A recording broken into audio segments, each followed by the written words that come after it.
going to be demonstrating the new Reed Clean Ream Plus. This tool is designed to ream out the old pipe from an existing PVC, CPVC, or ABS fitting. Step number 1, cut the pipe as close to the fitting as possible. Once the pipe is cut, prepare for your ream. We're using a Reed tripod. Insert your Clean Ream Plus into standard drill chuck.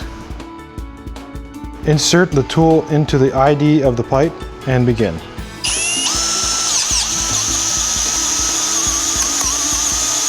When the ream is complete, the fitting is ready for reuse.